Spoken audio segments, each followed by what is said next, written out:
Welcome to Data Mining Lecture 3. Today we will discuss about the artificial neural networks for data mining. तो आज का जो हमारा lecture है ये ज़्यादातर फोकस करेगा artificial neural networks, machine learning और इनके कॉन्सेप्ट जो कि डेटा माइनिंग के अंदर अप्लाई होते हैं उनके बारे में डिस्कशन होगी। तो ये बहुत इंपॉर्टेंट कॉन्सेप्ट है जो कि फ्यूचर रिसर्च में आपके काम आ सकता है। तो सबसे पहले बात करेंगे क्लासिफिकेशन की कि क्लासिफिकेशन क्या होती है और उसके क्लासिफिकेशन में आर्टिफिशियल न्यूरल नेटवर्क्स कैसे हेल्पफुल हो सकते हैं। तो classification is the process of learning a model that describes different classes of data. The classes are predetermined. In simple words अगर हम बात करें तो क्लासिफिकेशन एक ऐसा प्रोसेस है जिसमें हमारे पास एक कुछ ह्यूज अमाउंट ऑफ डाटा होता है जिसमें से हमने अपनी रिक्वायर्ड क्लासेस को अलहदा करना होता है, लेकिन हम अपनी रिक्वायर्ड क्लासेस के लेबल्स पहले से सेट कर लेते हैं हमें इनमें से कौन सी क्लासेस चाहिए। यानी कि डिफरेंट अगर हमने कह लें कि स्टूडेंट्स और टीचर्स का रिकॉर्ड जो है वो अलग अलग करना है एक सेम सेम डेटाबेस में से, तो हम उसकी क्या करेंगे, एक्चुअली क्लासिफिकेशन करेंगे। एक क्लास बना देंगे स्टूडेंट्स की और दूसरी टीचर्स की। तो होता यूं है कि classification and prediction in data mining can be done through two methods. First one is decision tree and the second one is artificial neural networks. Decision tree, जैसा कि आपने डेटा स्ट्रक्चर्स के अंदर ऑलरेडी इनके बारे में पढ़ा होगा, डेटा स्ट्रक्चर और एल्गोरिदम सब्जेक्ट जो है उसमें इसके बारे में बड़ी डिटेल में डिस्कशन होती है। तो ये कॉन्सेप्ट डेटा माइनिंग के अंदर भी हेल्पफुल है। Graphical representation of description of each class और रिप्रेजेंटेशन ऑफ क्लासिफिकेशन रूल्स। यानी कि आप डिसीजन ट्री की बेस पे कुछ क्लासिफिकेशन रूल्स बना सकते हैं जिनकी बुनियाद पे आप अपने डाटा को क्लासिफाई कर लेते हैं। जैसे कि हमें यहाँ पे एक ट्री नज़र आ रहा है जिसका रूट नोड जो है वो एज है। उसके बाद फर्दर नोड्स हैं जिसमें स्टूडेंट है और उसके बाद क्रेडिट रेटिंग है और देन उसके बाद उसके कुछ एट्रीब्यूट्स हैं और एंड पे डिसीजन लिया गया है यस और नो। इसके बारे में डिस्कस करता हूँ, ये एग्जांपल है क्या। असल में डिसीजन ट्रीज जो होते हैं ये किस काम के लिए यूज होते हैं, extracting classification rules from tree. कि हमें ट्री की मदद से क्लासिफिकेशन रूल्स बना लेते हैं जो कि डाटा माइनिंग के लिए हेल्पफुल होते हैं। Representing the knowledge in the form of if then rules. अगर आपने आर्टिफिशियल इंटेलिजेंस पढ़ी है तो आपको पता होगा कि डिसीजन ट्रीज में मोस्टली इफ देन के रूल्स अप्लाई होते हैं कि आप एक रूट नोड से लेके आप जाते हैं लीफ नोड तक, एंड नोड तक जाते हैं, तब जाके आप एक प्रेडिक्शन कर सकते हैं डाटा में से। One rule is created from each path from root to leaf. The leaf node holds the class prediction. Example यहाँ पे लिखा हुआ है, एग्जाम्पल बिल्कुल ये प्रीवियस जो हमारा ट्री हमने देखा है उसी से निकाली गई एग्जाम्पल है। If age is less than और equal to 30 and student is equal to no, then buy computer no.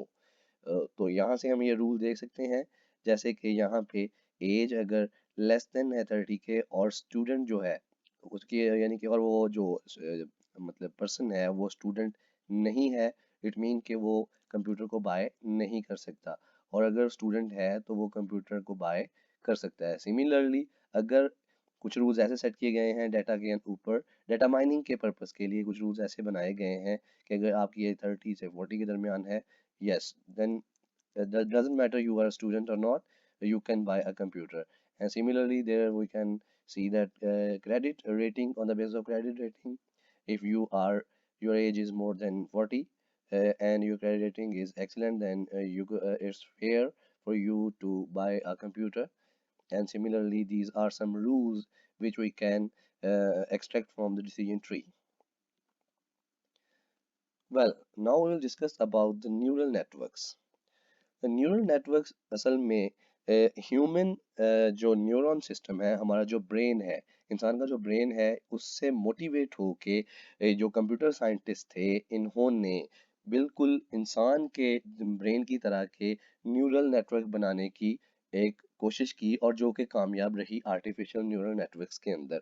जो हमारा दिमाग है इसके अंदर कुछ परसेप्ट्रॉन्स होते हैं। जब भी फॉर एग्जांपल अगर आपने अपना हैंड शेक भी करना है तो आपको इसका सिग्नल जो है वो आपके दिमाग से किसी न्यूरॉन के थ्रू आता है, तब जाके आप एक अपना मतलब हैंड जो है उसको उस इवन के फिंगर जो है उसको भी आपके न्यूरॉन्स के थ्रू सिग्नल्स आते हैं, देन आप फिंगर को हिला सकते हैं।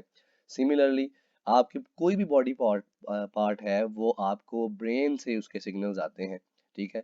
तो इसी तरह के कुछ नेटवर्क न्यूरल नेटवर्क डिज़ाइन किए कंप्यूटर साइंटिस्ट ने, जिनको आर्टिफिशियल न्यूरल नेटवर्क का नाम दिया गया है।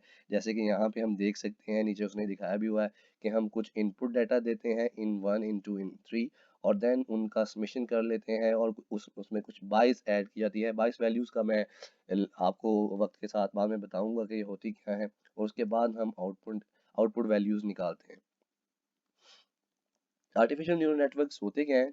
An artificial neural network is composed of processing element called perceptrons organized in different ways to form the network structure. Each perceptron receives input, process input and deliver a single output. तो नीचे ये mathematically explain किया गया है कि artificial neural networks होते क्या हैं, क्योंकि हम ह्यूमन ब्रेन को एक्चुअली ह्यूमन ब्रेन के कॉन्सेप्ट को ही अपने एल्गोरिथम्स में यूज़ करते हैं। तो यहाँ पे भी सिमिलरली हमारे पास कुछ इनपुट के डाटा होता है, उस इनपुट डाटा में से वही इनपुट डाटा जो है आगे नोड में जा रहा है। ये जो नोड है असल में ये एक कह लें कि परसेप्ट्रॉन है। परसेप्ट्रॉन के अंदर कुछ इनपुट डाटा आता है, वो परसेप्ट्रॉन उसको प्रोसेस करते हैं। प्रोसेस करने के प्रोसेस सिर्फ इनपुट डाटा नहीं आता, इनपुट के साथ कुछ वेट्स भी आते हैं। उस इनपुट डाटा के साथ कुछ वेट्स, और जैसा कि हमने लास्ट स्लाइड में 22 वैल्यू देखी, तो 22 और वेट ऐड होके वो हमारे परसेप्ट्रॉन के पास आते हैं। परसेप्ट्रॉन उसे प्रोसेस करता है, देन हमें रिक्वायर्ड आउटपुट मिल जाती है। ये तो है इसकी मैथमेटिकल एक्सप्लेनेशन। तो आर्टिफिशियल न्यूरल नेटवर्क्स जो हैं ये लाजमी नहीं है कि ये सिर्फ दो लेयर्स पे डिपेंड करते हो। जैसे कि यहाँ पे सिर्फ दरमियान में सिर्फ एक परसेप्ट्रॉन है, इधर इनपुट है और एंड पे आउटपुट है। यहाँ पे हमें दिखाया गया है 3 लेयर न्यूरल नेटवर्क स्ट्रक्चर। एक एग्जांपल के तौर पे दिखाया गया है, ये उसकी इनपुट लेयर है, ठीक है, और ये दरमियान में हिडन लेयर है और ये आउटपुट लेयर है। अब ये जो हिडन लेयर होती है ये मोस्टली हमें नज़र नहीं आती, लेकिन जिसने आर्टिफिशियल न्यूरल नेटवर्क डिज़ाइन किए होते हैं, यानी कि बीइंग कह लें, डेटा माइनिंग इंजीनियर कह लें आप, या आर्टिफिशियल इंटेलिजेंस इंजीनियर कह लें, तो आप ये खुद इसको नेटवर्क को डिज़ाइन करते हैं अपनी प्रॉब्लम के हिसाब से कि आपको कितनी हिडन लेयर्स चाहिए और उसके अंदर कितने परसेप्ट्रॉन्स चाहिए। जैसे कि यहाँ पे इनपुट के लेयर के अंदर सिर्फ 3 परसेप्ट्रॉन है, 3 इनपुट वैल्यूज हैं, लेकिन आगे जाके हिडन लेयर के अंदर वो 5 परसेप्ट्रॉन हो चुके हैं, क्योंकि उसकी रिक्वायरमेंट इन उसकी प्रॉब्लम की रिक्वायरमेंट के मुताबिक उसने हिडन लेयर्स ऐड करना शुरू कर दी हैं।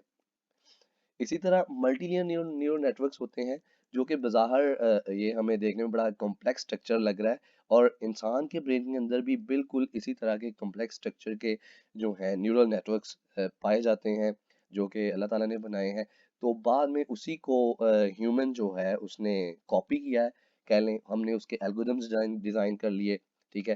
तो यहाँ पे क्या हो रहा है जी, ये एक इनपुट लेयर है, इनपुट में से आगे ये फर्दर जो है सिग्नल्स जा रहे हैं नेक्स्ट हिडन लेयर के अंदर। ये हिडन लेयर के परसेप्ट्रॉन्स हैं और इनकी तादाद इनपुट से ज़्यादा हो चुकी है, और फर्दर आगे हिडन लेयर 2 में जाएं तो उसमें मजीद परसेप्ट्रॉन की तादाद ज़्यादा हो चुकी है, एंड फाइनली हम अपने आउटपुट लेयर पे पहुंच चुके हैं। तो हम कह सकते हैं कि ये एक फोर लेयर न्यूरल नेटवर्क है, 4 लेयर आर्टिफिशियल न्यूरल नेटवर्क है। और अगर हम बात करें इनकी, ये नीचे जो 4x5 लिखा हुआ है, एक्चुअली ये मैट्रिक्स बनता है। हर दो दो लेयर्स होती हैं, उनके दरमियान एक मैट्रिक्स बनता है। यहाँ पे 4x5 का मैट्रिक्स बनेगा इनकी वैल्यूज़ का, जिनको मल्टीप्लाई किया जाएगा। यानी कि ये इसकी मैथमेटिकल एक्सप्लेनेशन है, जो कि वक्त के साथ हम डिस्कस करेंगे। आज के लिए इनका इंट्रोडक्शन था कि कैसे आर्टिफिशियल न्यूरल नेटवर्क्स होते क्या हैं, और ये डेटा माइनिंग में कैसे हेल्पफुल होंगे, उसके बारे में भी हम बात करेंगे। तो अगर मैं समराइज़ करूं कि न्यूरल नेटवर्क्स होते क्या हैं, तो ये biologically motivated approach to machine learning के असल में बायोलॉजिकल अप्रोच है, जो कि मशीन लर्निंग में अप्लाई की गई है। इसके अंदर होता क्या है, input can be raw input data और आउटपुट ऑफ अदर परसेप्ट्रॉन्स। तो यहाँ पे हमारे पास कोई इनपुट होती है, वो आगे जाके सेकंड लेयर में इसकी इसके लिए तो वो आउटपुट बन चुकी है, लेकिन प्रीवियस लेयर की जो इनपुट है वो नेक्स्ट लेयर में जाके प्रीवियस लेयर की जो आउटपुट होती है वो नेक्स्ट लेयर में जाके, अगर हिडन लेयर हो तो वो नेक्स्ट लेयर में जाके इनपुट बन जाती है, ठीक है।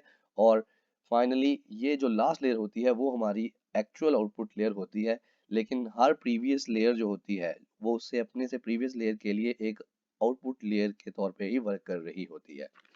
तो और इसमें ज़रूरी नहीं है कि मैंने पहले बताया कि इसमें ज़रूरी नहीं कि सिर्फ 2 लेयर्स हों या 3 लेयर्स हों। It depends on your problem definition कि आपने कितना आपका जो डाटा है उसकी अमाउंट क्या है, तो उसके हिसाब से आपने उसमें लेयर्स डिफाइन करना होती हैं।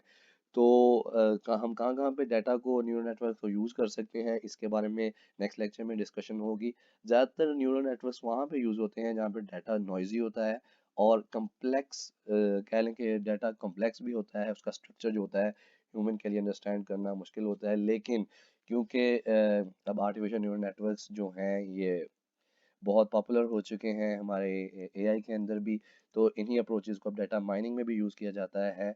डाटा माइनिंग के लिए, डाटा माइनिंग पर्पस के लिए, या डाटा को प्रोसेस करने के लिए, या इंफॉर्मेशन को प्रोसेस करने के लिए।